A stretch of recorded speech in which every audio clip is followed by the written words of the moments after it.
প্রতীক্ষার অবসান। জলপাইগুড়ি থেকে শিয়ালদা উদ্দেশ্যে নতুন ট্রেন চালু, বিস্তারিত জেনে নিন। কয়েক দিনের মধ্যেই এই নতুন ট্রেন চালু হবে। এখনো পর্যন্ত ডিটেলসে যতদূর জানা গেছে যে বেশি দিন সময় লাগবে না, কিন্তু আপনারা কিন্তু ভিডিওতে লাইক করতে ভুলে গেছেন আর সাবস্ক্রাইব করে পাশের বেল আইকনটাও অল করে দিন। এটাও কিন্তু একই পথে পড়বে, দেখতে পারবেন। আচ্ছা, কমেন্ট করে অবশ্যই জানাবেন। 14 জুন সকালবেলা একটি প্রশিক্ষণ হবে বলে জানা যাচ্ছে, দেওয়া হবে বা কিছু বলা হবে এই বিষয়।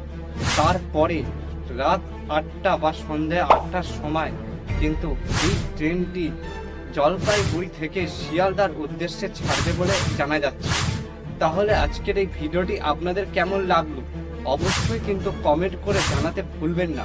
আর চ্যানেলে নতুন হয়ে থাকলে অবশ্যই সাবস্ক্রাইব করে পাশের বেল আইকন অবশ্যই অল করে রাখবেন।